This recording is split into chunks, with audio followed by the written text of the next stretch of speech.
유교의 사상, 유교의 사상과 더불어서 2000년 이상을 거대한 중국과 그리고 우리나라를 포함한 주변의 많은 나라들의 생활과 그리고 사상에 영향을 미쳐왔던 그런 중국 고대의 전통 종교가 있습니다. 그것이 뭐냐 그러면 도가, 다른 말로 도교라고 그럽니다. 도교. 이 도교는 그들의 의식과 그리고 가르침을 통해서 사람들이 신성을 부여받는다고 말합니다. 신성, 신의 성품을 부여받는다 그 말이에요. 그래서 불멸의 존재가 된답니다. 그것을 가르쳐서 그들이 쓰는 중심 교리 용어로 신선이라고 말합니다. 이 도교의 중심 사상 교리는 신선이에요. 불멸한다는 거예요. 이것의 창시자나 다름이 없는 장자, 우리가 잘 알고 있는 이 장자를 비롯해 이 도교의 초대 현인들은 영생불멸에 대한 이야기를 자주 했습니다. 후대에 그 선인들을 따르는 사람들이 어떻게 하면은 진짜 죽지 않고 영생을 얻을까? 그런 것으로 영생불사하는 약을 찾으러 다녀. 그래서 중국의 진시 황제의 불로초 얘기가 이런 의미에서 나오는 거예요.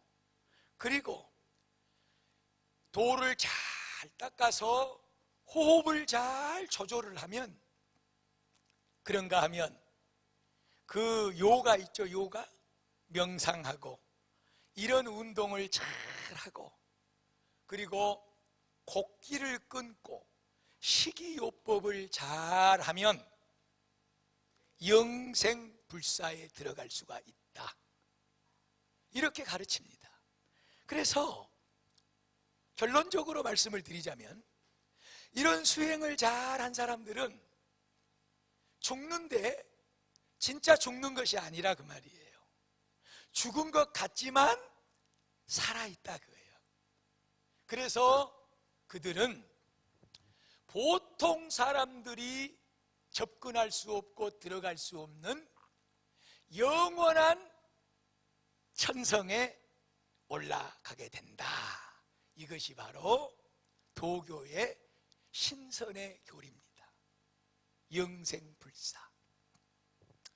사랑하는 여러분, 이처럼 우리가 살아가고 있는 이 세상 속에는 이 영생의 문제 때문에 지금도 우리의 이성과 모든 과학을 동원해 가지고 어떻게 하면 사람이 영생할 수 있냐, 아니 영생은 아니더라도 오래 죽지 않고 살 수 있냐, 여기에 심가가리만치 초점을 맞추고 지금 가고 있습니다. 그도 그럴 것이, 이 영생의 문제는요, 본래 우리 인간의 마음속에 초이성적으로 존재하고 있는 거예요. 무슨 말이냐 그러면 하나님께서 인생을 창조해 놓으셨고 그 속에 영생하도록 만드는 그런 은혜를 부어주셨기 때문에 우리 인간들은 영생에 대하여 생각하지 않을 수가 없는 것입니다. 오늘 이 시대의 과학은 이 문제를 해결하기 위해서 부단히 애를 쓰고 있습니다. 엄청난 재력을 그리고 인력을 쏟아붓고 지금도 연구에 몰두를 하고 있습니다. 그러나 사랑하는 베들교회 성도 여러분, 우리 그리스도인들은 이 문제에 답을 이미 가지고 사는 복된 성도들인 줄로 믿습니다. 영생의 문제, 사람이 죽지 않고 영원히 사는 이 문제. 그래서 현대는 이 문제를 풀기 위해서 엄청난 많은 것을 쏟아붓고 있습니다. 그러나 이미 우리 그리스도인들은 이 문제에 대한 답을 붙잡고 살아가고 있는 사람들입니다.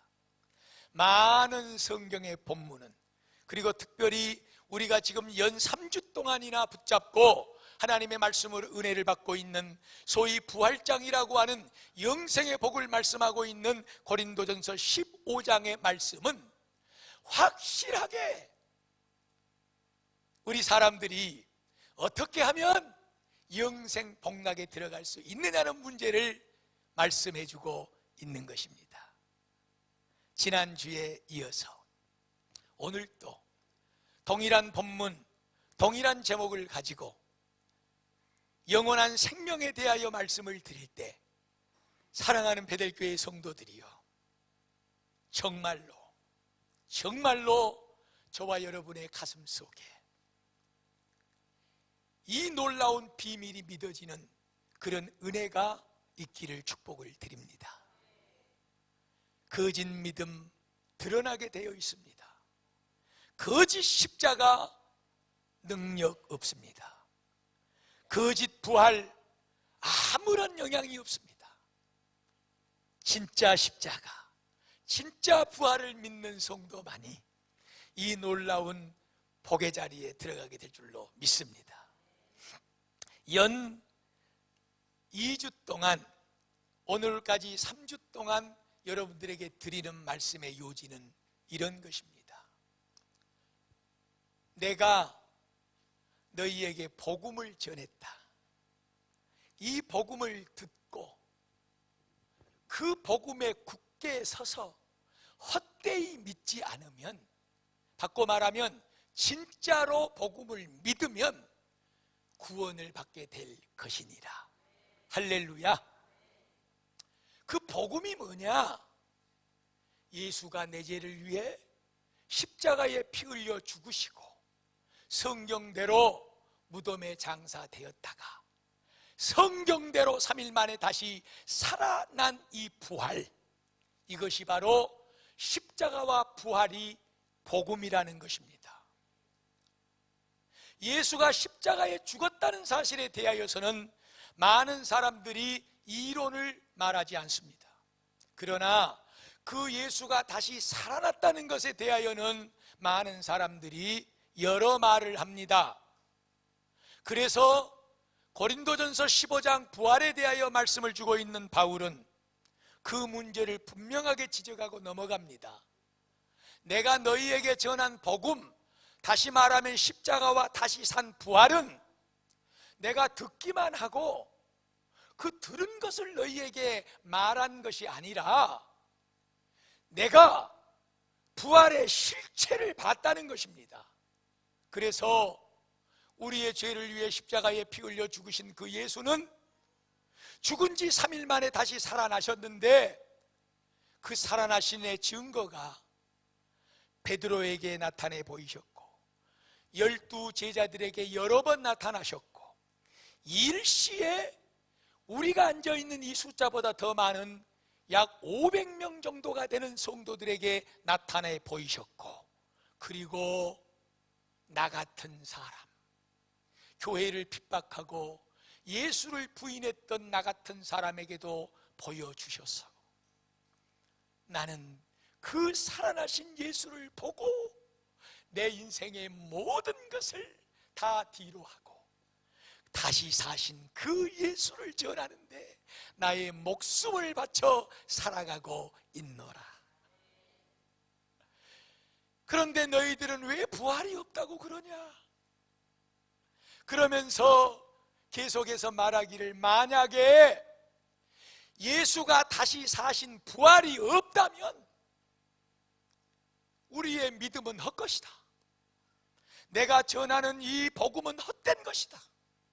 거기다 더 붙여서 헛것으로 끝나는 것이 아니라 살아나지도 않는 사람을 내가 살아났다고, 살아나지도 않는 예수를 살아났다고 내가 이렇게 만천하에 증거하고 다니니 나처럼 거짓말쟁이가 없고 나처럼 사기꾼이 어디가 있겠냐? 만약에 부활이 없다면 나는 거짓말쟁이다. 거기다 덧붙여서 만약에 예수가 다시 살지 못하고 우리의 부활이 없다면 그 예수를 믿고 죽은 사람은 망한 사람들이다. 오직 부활 하나, 다시 살아 천국 가는 그거 하나 붙잡고 예수 믿고 따랐는데 만약에 다시 사는 부활이 없다면 그 죽은 사람들 망한 사람들이다. 그리고 사랑하는 성도들아, 저 영원한 천국 부활의 생명이 없이 우리가 사는 이 땅의 삶이 전부라면 우리 예수 믿는 사람들은 이 세상에서 제일 불쌍한 사람들이다. 그러므로 나는 내가 가지고 있는 모든 것을 배설물처럼 여기고 우리의 죄를 위해 죽었다가 다시 살아나신 그 예수의 생명의 부활과 그 복음을 증거하기 위해서 목숨을 내걸고 예수의 이름을 증거하고 있노라. 너희들이 지금 묻고 있다. 그래, 그것에 대해서 내가 답해주마. 지난주에 이 대목에 대해서 많은 말씀을 드렸습니다.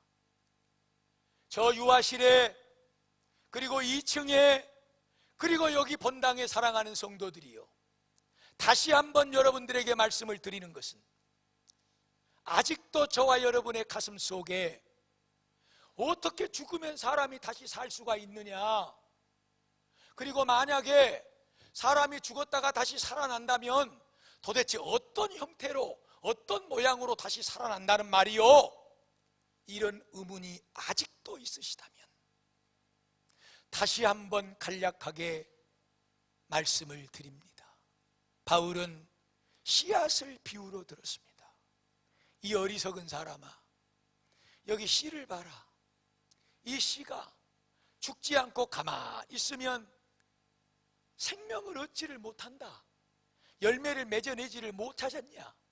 그런데 이 씨를 땅을 파고 묻어고 덮어버리면 이 씨가 그 땅 속에 들어가서 묻혀버리고 죽어버리지만, 그러나 새로운 생명의 역사를 일으키고 그보다 더 놀라운 본래의 형태를 만들어내는 것이 바로 씨앗인 것처럼 우리의 육신도 죽어 땅에 묻히고 끝나버리는 것이 아니라 본래의 하나님께서 우리 인간을 조성하신 그 본래의 작품으로 다시 살아나게 되느니라.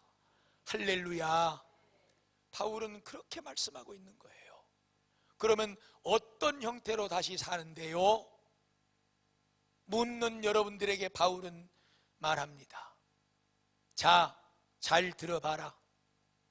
동물의 형태가 있고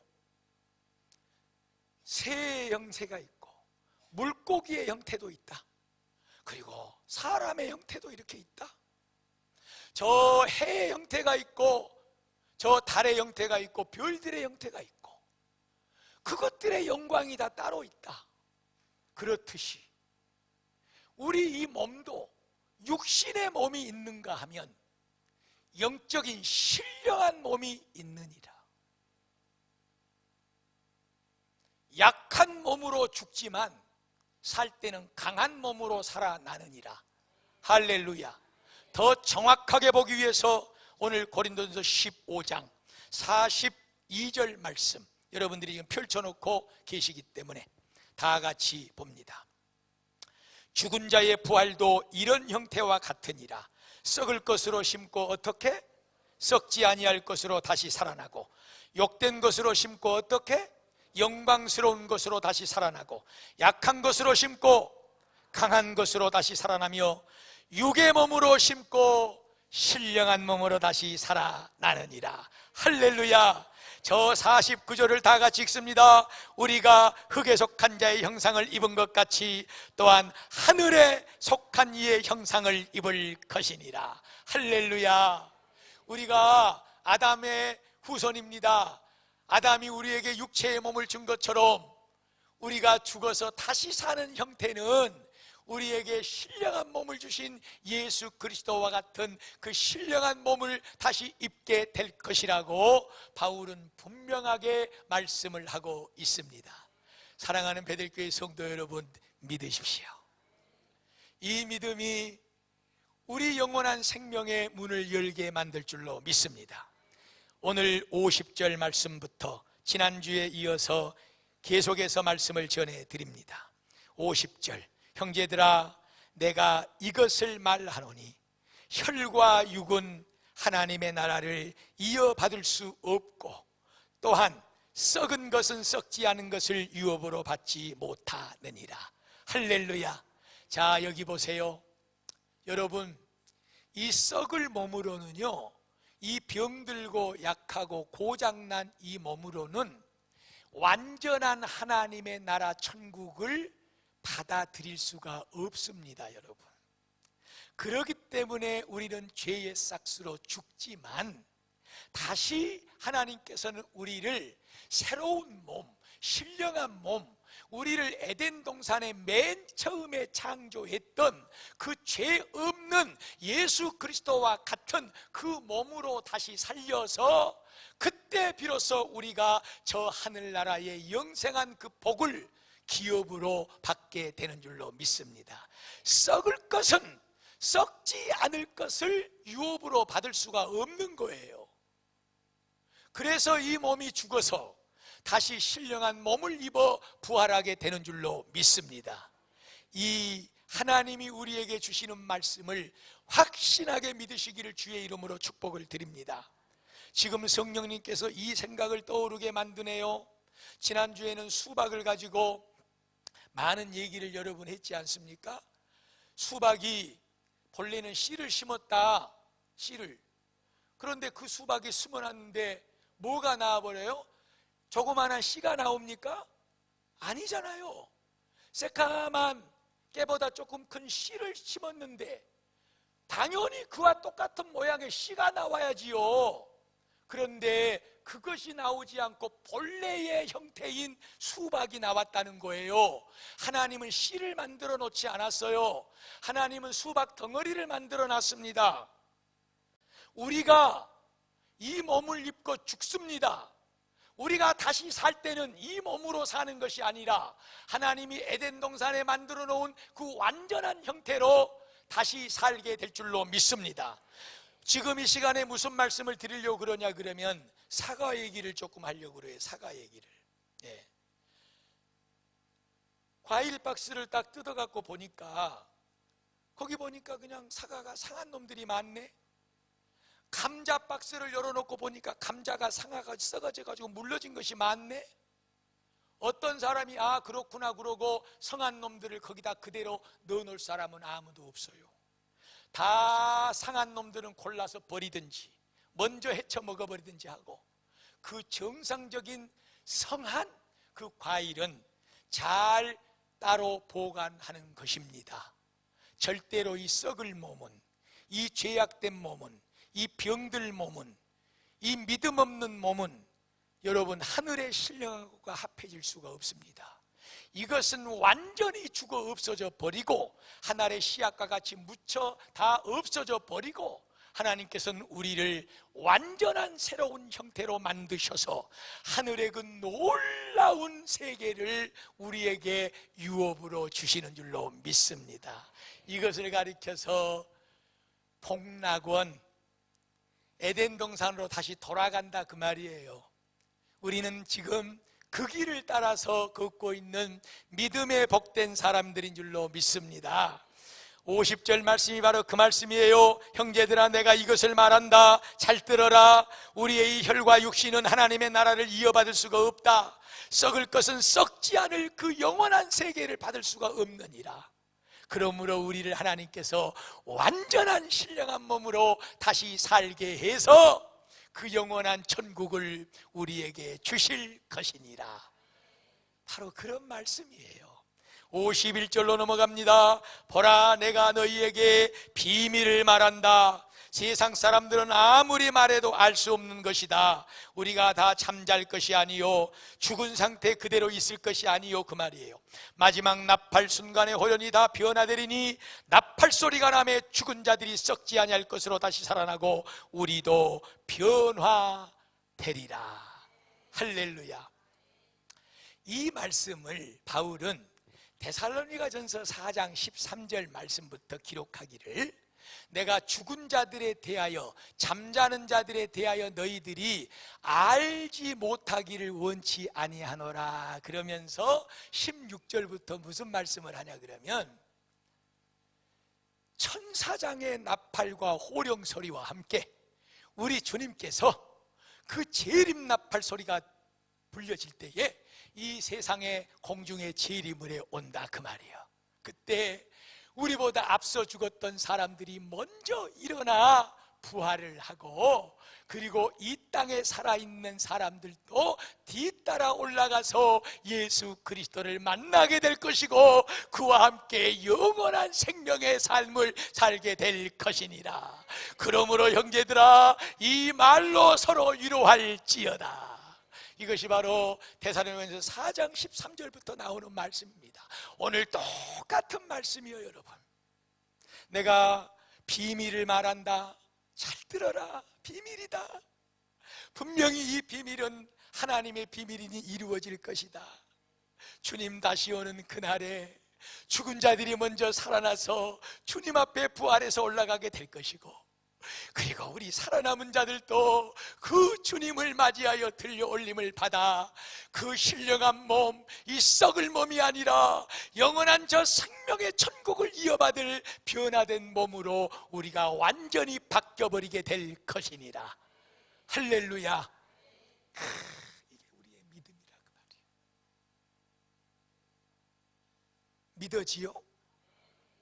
믿어지시냐고. 이것은 못 믿으면서 그럼 어떻게 그 깨씨가 자꾸 똑같은 말 해도 죄송합니다마는 그놈이 그 속에 들어가서 그 엄청난 수백 개 되는, 천 개 되는 셀 수 없는 그런 생명의 씨앗을 다시 맺어내고 그렇게 할까요? 나하고 우리 집사람하고 둘이 만나서 결혼을 하고 나니까 자식이 둘이 생겼네. 아무런 생각도 없이 둘이 사랑하니까 끌어안고 하룻밤을 잤어. 물론 결혼하고 그러고 나니까 이놈들이 큰 놈이 뚜간이 생겨 나왔네. 생명의 신비입니다. 지금 현대 과학이, 현대 인류의 문명이 이 생명의 문제 해결하지 못합니다. 가망턱도 없어요. 무슨 뭐가 만나서 뭐가 어떻게 되고 뭐 이런 얘기하고 별의별 말을 다 하지만 이 생명의 문제는 주님 오시는 그날까지 절대적으로 하나님의 소관인 줄로 믿습니다. 이 생명의 소관 속에 저와 여러분의 영원한 생명이 들어있는 거예요. 한 사람의 생명이 남자와 여자의 관계를 통해서 이 세상에 태어난 것은 당연히 받아들이고, 따지도 묻지도 않고 결혼했으니까 남자와 여자가 하룻밤을 자니까 그것이 정자와 난자가 만나서 자궁 속에서 생명이 잉태하고 자라나서 10달이 되면 나오고, 이거 순수하게 받아들이시면서 사랑하는 베델교회 성도들이여, 오늘 확실하게 말씀을 드리는 것은 영원한 생명은 그보다 더한 신비입니다. 그 인간의 육체가 태어나는 신비에 대하여는 묻지도 따지지도 않고 받아들이면서, 우리 목사님은 사람이 죽어서 다시 부활하고 천국 가는 것을 그냥 믿으라고만 하네. 따지고 든다 이 말이에요. 저보다도 더 공부 많이 했으면 따지고 한번 들어봐. 여러분, 이 세상에는요, 여러분의 이해와 관계와 이성의 초월하는 문제가, 부활과 이 생명 빼놓고도 여러분이 노트장을 빼놓고 적으면 죽을 때까지 적어도 다 못 쓸 신비한 일들, 풀어지지 않는 일들이 넘쳐납니다. 다 믿으시면서, 따지지도 묻지도 않고 다 믿으시면서, 비행기를 타면은 저 기장이 우리를 갖다가 바다에 빠뜨리지 않고 안전하게 저 제주도까지, 미국까지 내려줄 걸 믿고 다 표 사서 그거 타고 거기 앉아서 잠도 자고 가시면서 창조주 하나님을 왜 못 믿으십니까? 하나님이 인류를 만드셨습니다. 이 우주를 만드셨습니다. 우주 공간의 신비는 풀리지 않는 문제가 한두 가지가 아닙니다. 하나님의 소관입니다. 해를 주변을 달이 돌고 지구가 돌고 별이 도는 거지, 0.0000을 붙여서 조그마한 각도만 틀어져 버려도요, 이 우주는 난리법석이 나버립니다. 붙잡고 계신 분이 하나님이십니다. 만물의 영장으로 인생을 만드셨고 그 인생을 이와 같이 험난한 인생으로 끝맺음하시는 분이 아니시라는 것을 우리는 믿습니다. 우리의 삶의 끝자락에 이 예수의 복음, 생명의 복음을 붙잡고 사는 사람들의 앞길 속에는 반드시 우리 인간을 만드신 그 하나님의 놀라운 계획 속에 들어가는 영생의 부활이 있을 것이고, 그 부활의 끝에는 우리가 기대하고 고대하는 너무나도 아름다운 천국이 우리의 것이 될 줄로 믿습니다. 이 믿음을 가지십시오. 사망아, 너의 승리가 어디가 있느냐? 사망아, 너의 쏘는 것이 무엇이냐? 사망이 쏘는 것은 죄요, 죄의 권세는 율법이니라. 이 말은 한마디로 로마서 6장 23절, 죄의 싹은 사망이니라. 죄의 결과는 죽음이지만, 그러나 거기 마지막 끝에서 두 번째 줄에 나오는 하나님의 말씀, 주여 예수 그리스도를 통하여 우리로 하여금 이 죽음의 사망 권세를 이기게 하신 하나님 앞에 감사와 찬양을 올려드립니다. 할렐루야. 이 믿음을 가지고 있는 사람들, 이 은혜를 품고 사는 사람들은 감사할 수밖에 없는 거예요. 우리로 하여금 예수 그리스도를 통하여서 이 사망의 권세를 이기게 하신 하나님 아버지 감사합니다. 이 감사가 넘치는 삶이 오늘 부활을 믿는 성도들의 삶이 되는 줄로 믿습니다. 지금은 조금 초라하고, 지금은 조금 연약하고 병들고 아프고 근심된 염려된 일들이 많고 여러 가지로 불편한 것들이 많은 세상을 살지만, 그러나 나의 죄를 위하여 죽으시고 3일 만에 다시 사신 예수의 부활이 나에게 다시 있다는 이 생명의 소망을 안고, 주여 그 죽음의 권세를 이기고 나를 다시 살게 하셔서 저 영원한 생명의 천국을 주시니 감사합니다. 이 믿음은 우리 성도들의 모든 삶을 승리하게 할 줄로 믿습니다. 감사가 넘치게 할 줄로 믿습니다.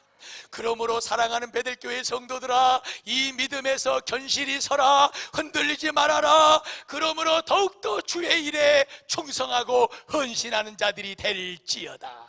왜냐하면 너희의 수고와 헌신이 결코 하나님의 나라에서 헛되지 않을 줄로 아노라. 이것이 결론이에요. 성도 여러분, 부활을 믿으십시오. 저 천국을 소망하십시오. 그럴 때 이 땅에 죄악의 성을 쌓지 않습니다. 이 땅이 전부인 줄 알고 짓밟고 우겨싸고 아웅다웅 물고 뜯으면서 내것 만드는 삶에서 벗어나게 되는 것입니다. 초라하고 힘들고 어렵고 아프고 고달픈 인생이지만 영원한 저 부활의 생명을 믿는 성도는 주님이 주시는 그 나라를 바라보면서 감사하며 찬송하며 평안 속에 사는 승리가 있을 줄로 믿습니다.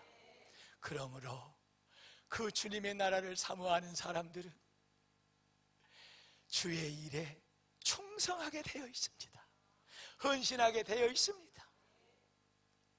그 수고와 헌신이 결코 헛되지 않을 것이니 부활의 믿음을 가지고 천국에 가서 하나님 아버지 만날 그 믿음을 가지고 주어진 사명도 잘 감당하고 헌신하고 기쁨으로 온 성도들과 더불어 이 믿음의 길을 힘차게 걸어가는 우리 베델교회 성도들이 되기를 주님의 이름으로 축복을 드립니다.